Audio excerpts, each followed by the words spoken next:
Welcome to Magic to Millions, We document this guy's journey where I take this stuff. and turn it into this stuff.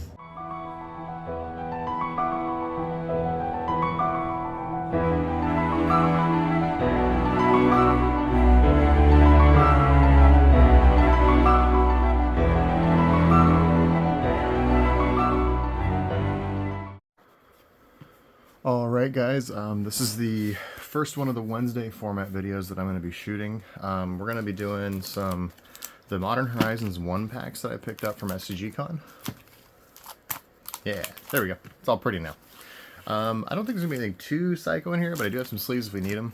But, so, while I open these, I'm just going to kind of talk about like what my goal is here with this particular set, right? So, right now, the Modern Horizons 3 reprint is coming up. Everyone's like, oh, master sets are trash. They're not worth any money. We have a basic land, foil token. And it's interesting to watch, because I think these boxes in the peak were like $300, $400, something like that.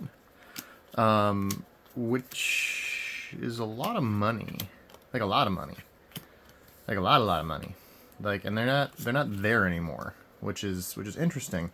And this set, obviously, like, we have a foil in most packs. Apparently, I've hit 2 foils so far.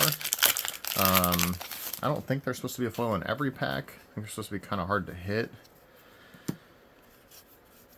So my foils are a little Ripperoni Rex here. Oh, another foil token over here. But this is the first time I've actually opened Modern Horizons 1. So yeah, my goal right now, because this product is super down, is to basically just acquire as much of it as possible, right? I have a lot of Modern Horizons 1 bulk commons. I don't have too many uncommons and rares and things like that, which is what I plan on doing with the Mass Rip. I will be able to... Oh, that's interesting. I will be able to augment... This pack is backwards. Whatever. Did I just pack trick myself? I don't know. But yeah, sorry, I'm rambling now and got lost in thought there. But yeah, so the goal is to get 100 boxes, right? And once I have 100 boxes, I will be able to mass rip this and utterly crush variants. Your variance issues usually start trying to... If you try to crack like one box, you're like, oh yeah, I high rolled, and you can low roll too. And that's kind of the main problem that people have, right? It's like, oh, I got one box, it was amazing. I got one box, it was terrible. When you start talking like 50 to 100 plus boxes, right? You effectively just delete any and all variants that you have, because like law of averages just kick in after like 30-40 boxes at some point, and you start play setting up on all the rares, most of the mythics. This is $1. I sell this for $1 all day, every day. A lot of these cards start bumping up, and even some of these commons, right, like they're 5, 10, 15, 20 cents a piece. Even some of these uncommons, they're like, you know, 2, 3, this is like a couple dollar rare. You know, so it adds up really quick, right? And once you start beating variants is when you start seeing your, you know, you start hitting that true box EV, which is what a lot of people don't realize, right? They look at like the expected value of a set and they're like, oh, well, it says Modern Horizons is supposed to have $220 EV right now. Okay, well that's average EV, right? You have to open up 50 to 100 plus boxes to truly hit that average, which is why my buy point at 160 is where the math makes the most sense. Ooh, that's a nice card. We take that. That's a decent hit. I don't have enough piles. Let me shift these over real quick.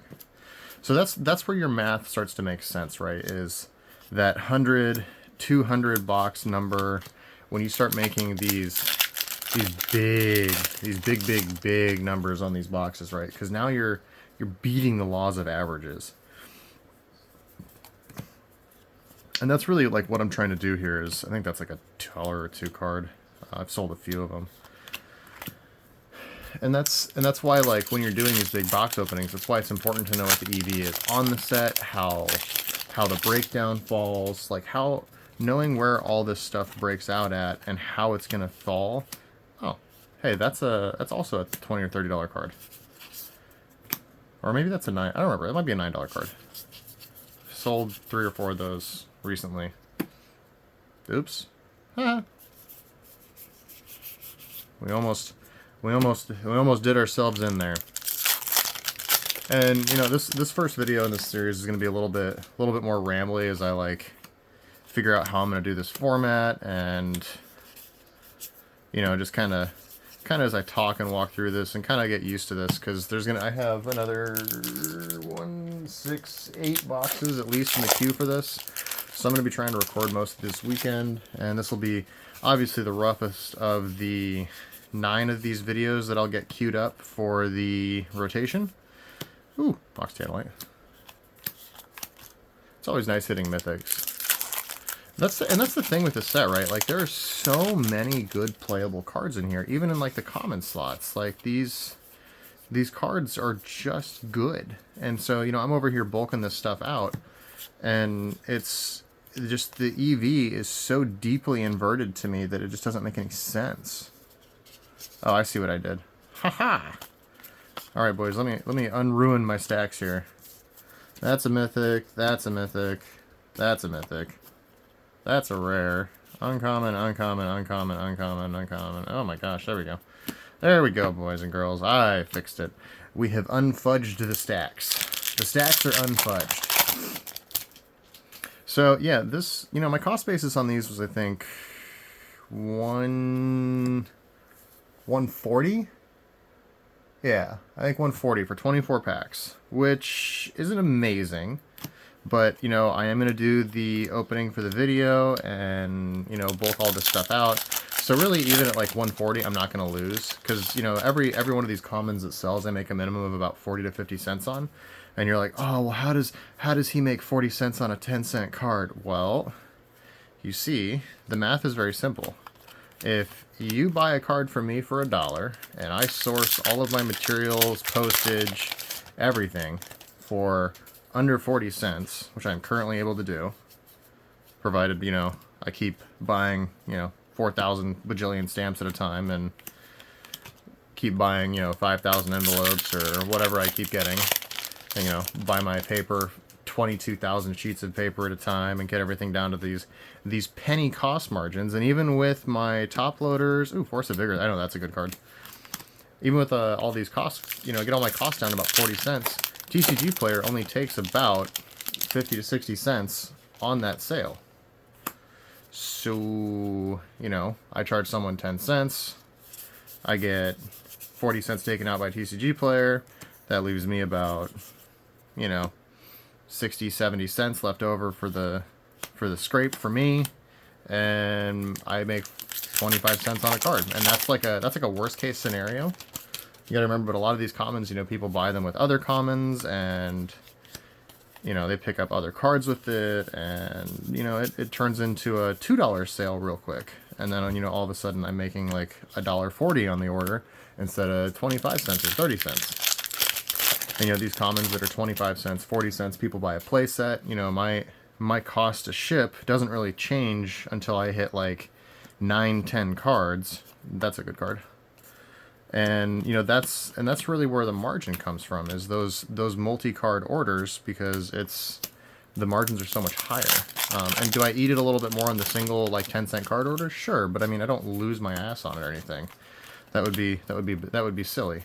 So yeah, the long story short is, even though these sets are declining in price, you know, the Modern Horizons 3 is coming out, the world's ending, you know, rip Modern Horizons 1, this set's dying, I'm buying them for 160 a box. There is a market here and a margin here to be made and capitalized on, and that's really what you just kind of got to be keeping an eye out for. So I have, let's see here, I have 24 lands here: mountains, swamps, forests. Let's just do like a quick breakdown here, right?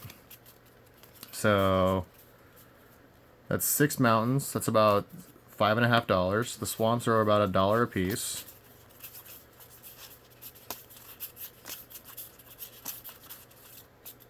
One, two, three, four, five, six. So, you know, I'm at $11. The forests, I think, are the cheap land still for the snows. These are like 60 or 50 cents a piece, so that's like $2.50. So we're at like almost $15. The plains are pretty cheap, so let's call it 17. The islands, so we got like $22 just in basic lands right here, right? Our mythics, I think Urza's is still, it's either $9 or $25. Mox Tanalite's not worth much. This, I believe, is 30. So, you know, we have like about, let's say 10, 10, and 10. So we have $30 in mythics. My rares here, you know, I don't see anything. Force of Vigor is pretty solid. Eula's pretty good. Archmage is like $2.50. I think this is a couple dollars. I know this is a couple dollars. Sold a few of them. This is also a couple dollars. I think this is a few bucks. Yeah, another land here. So yeah, we have 1, 2, 3, 4, 5, 6, 7, 8, 9, 10, 11, 12, 13, 14, 15, 16, 17, 18, 19, 20, 21 rares. Let's say $1 a piece by the time I sell them. I've made $40 now just between rares and basic lands. I have about $30 here in mythics. Might be lower at like 20, so let's say 20. So I have $70 just in 3 stacks of cards. I haven't even mathed in my foils. I haven't even mathed in my uncommons, of which there's about 75 of these at 50 cents a piece. That's another $35. Oh no, I'm already over $100 and I haven't even done anything. And then we get into the real juice. You're gonna laugh, but all these commons are my profit. You're like, ha ha ha, Timmy, you're making 25 cents a common, ha ha ha. But look here, Dingleberry. This is what, 200 plus cards, even at a quarter a piece, is over $50. I'm not a rocket scientist, but $50 plus $30 is 80, plus about $30 is 110, plus about $20-30 is about 130, 140. All of a sudden, I paid $140. I'm at like $170 here in cards. I have all my foils that I haven't touched. I have all these tokens that I haven't touched. I will probably keep collecting all these art cards. And I will offer out this huge, this huge pile of art cards. I might even like, I'm like curious to almost like set these out and put them up on eBay for like $10 a set or something and see if they sell. That might be interesting actually.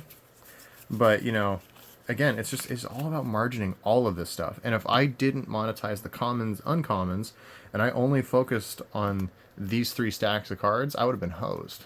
So it's just one of those things, guys. You have to be comfortable grinding out the entire thing and not just one portion of it or a small portion. You got to do all of it. So, yeah, this will be the first video in the series, guys. I know this is one that was a little bit rough, but we'll get better with these as we go on. So I just wanted to kind of get started on these formats because the wife was in a meeting and I had a few minutes. So let me know what you guys think in the comments down below. I will be shifting the video schedule to Monday, Wednesday, Friday from now on so that we can kind of keep things a little more consistent and try and get the view times up a little bit, get some more openings in with the channel and stuff. And obviously, you know, as I go through this stuff, we'll start slotting some fab openings in here. Heavy hitters absolutely crushed. The set is going just bananas. I have made so much more money than I ever could have imagined off of the pre-release. It has gone so well. I covered my cost basis a while ago. I should make, I don't know, I still got to do rough math. If I count the full master set that I'll be keeping, because the Marvel heroes in that are going to be worth like over $2,000 by itself, and then all the foils, the Majestics, everything else, you know, that master set's going to be upwards of like probably $3,000 to $4,000 for that. If I count that in my total profit on the 35K that I spent, I should still make and net a little over 10 to 15 grand, I think, by the time it's all said and done. I will be doing some bulk actually with heavy hitters as well, which is going to be a first. So I will be doing bulk with Magic, bulk with heavy hitters, and I'm going to see how that does. And once that's put into the system and I get it ingested, I will update you guys with the video on like a Monday video or something like that and just kind of slot that in with the system and see how everything goes. But it should be a pretty good time, guys. I'm going to go ahead and wrap this up for now and call it a day, and then go back to ripping open heavy hitters. And then, you know, this will be kind of the new format for this stuff. I'll crack a couple boxes of heavy hitters, we'll go over some stuff, and we'll have some good times with it. So, yeah, guys, thanks for tuning in, and I will catch y'all later. Bye.